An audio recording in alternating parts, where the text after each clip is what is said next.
mulai pembelajaran pada hari ini, mari kita mulai dengan berdoa. Salah satu, apakah ada yang mau memimpin berdoa? Saya Ibu. Baik, silakan belajarkan. Mengalami pembelajaran pada hari ini berdoa dimulai. Telah selesai. Baik, terima kasih Mbak Zara. Jadi selanjutnya Ibu akan mengecek kehadiran kalian terlebih dahulu. Mulai dari Siva Maya Kasih, Lanjut Ibu. Azara Aurelia, Hadir.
dunia ini, dan penting sekali untuk kita menaatinya. Nah, ini Ibu akan memberikan sebuah gambaran apa sih jadinya jika dunia ini tanpa adanya peraturan. Lalu kita simak videonya ya. Begitu. Kalau kalian harus bikin, nanti begini. Jangan semua hidup seperti hubungan. Coba jawab dan cintai alasan kalian di kolom komentar. Oke, mungkin atau lebih tepatnya, semoga kita nggak dihadapin sama penyakit tadi. Karena itu tuh cuma terjadi sama kriminal, sedangkan kita selama ini hidup tenang menentukan. Tapi tunggu, kadang-kadang peraturan juga justru suka bikin kebebasan yang terkekang. Di sekolah atau jalanan kita dipaksa menurut aturan. Kalau di rumah nggak menurut aturan orang tua, mau menurut kita. Jadi sebenarnya bukan peraturan gue lebih banyak menurut atau kehidupan kita. Dan apa jadinya jika hidup ini tidak ada tanpa aturan, mungkin orang bakal bebas nanti satu sama lain atau bila body, umur bisa masuk ke disco, atau koruptor bisa lolos tanpa dihukum. Kayak juga bisa bebas bunuh orang yang kita benci. Tapi kita harus sadar juga kalau wujud aturan itu gak cuma tertulis saja. Ternyata ada yang gak tertulis, kayak norma masyarakat. Selain itu peraturan lain ini kita jadi seru. Terus badan kita juga bekerja yang mengikuti aturan biologis itu. Sekarang hari kita mau pakai aturan bahasa yang praktik kita biar update status kayak jelas kayak orang ini. Dan ya, karena mau lihat sekeliling selalu ada aturan di tiap suku itu.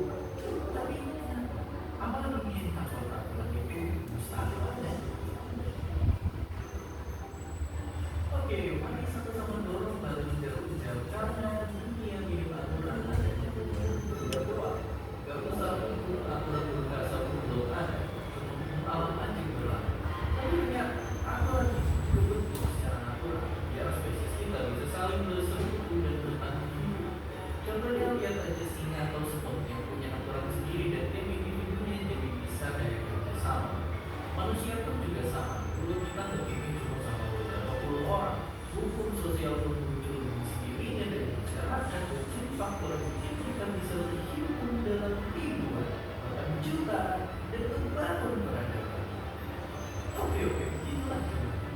Tapi kalau sekarang, bisa nggak kita hidup kembali tanpa hukum?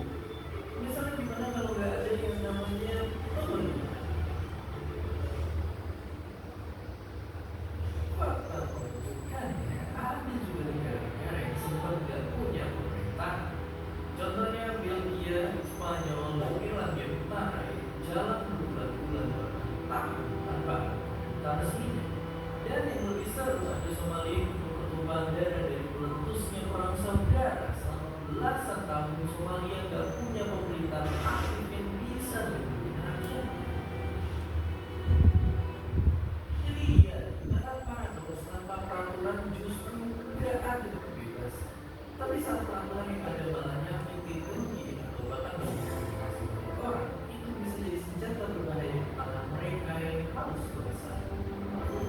Kalau gitu, jika teknologi bisa membantu masyarakat di masa depan jadi adil dan tertib, mungkin kan nanti kita bisa hidup bebas dan aman tanpa adanya pihak yang berwenang. Dan seperti biasa, terima kasih.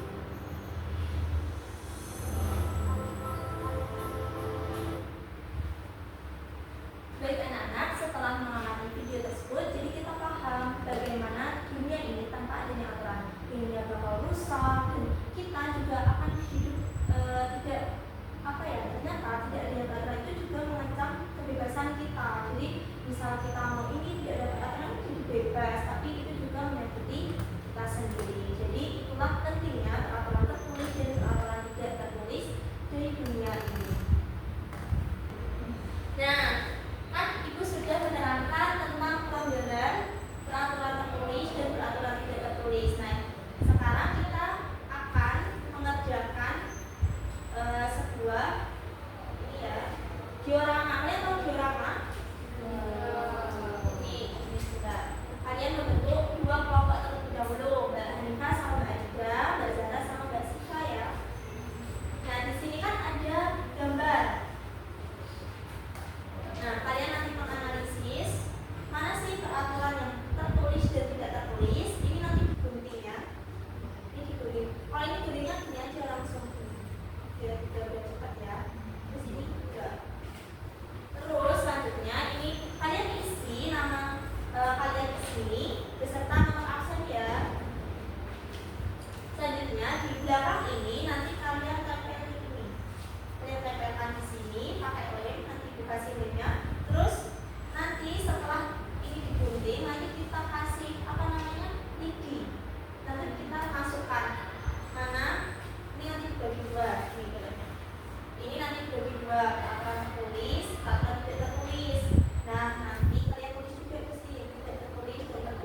yang maju ya. Kalau ibu bilang dikasih apa, nah kalian sudah tahu belum tentang itu?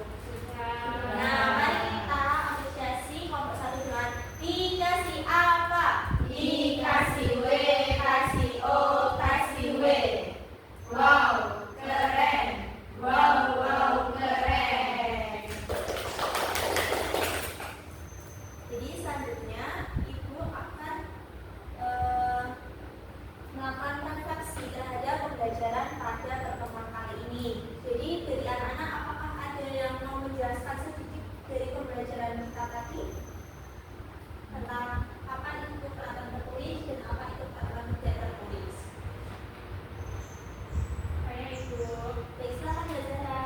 Jadi hari ini kita belajar tentang taat aturan. Taat aturan itu artinya kita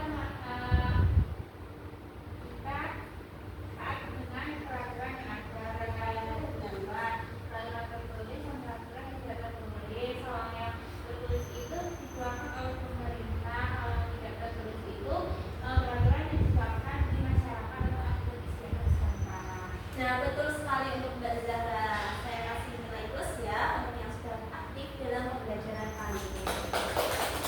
Baik, untuk minggu selanjutnya, pertemuan selanjutnya, Ibu memberikan PR, kalian mencari peraturan tidak tertulis yang ada di lingkungan keluarga dan lingkungan masyarakat kalian ya. Lalu besok PR-nya itu dikumpulkan dalam kertas saja, tidak buku ya, dalam lembar kertas. Nanti minggu depan Bu. Ya betul, minggu depan ya itu PR-nya. Oke. Baik, karena pembelajaran kali ini sudah menunjukkan waktu pukul 5, mari kita mengakhiri pembelajaran pada hari ini dengan tadi kan awal sudah berdoa, mari kita akhiri juga dengan berdoa. Di sini ibu saja yang akan memimpin berdoa untuk mengakhiri pembelajaran pada kali ini. Mari kita berdoa menurut kepercayaan masing-masing. Doa dimulai. Berdoa selesai. Baik, terima kasih anak-anak.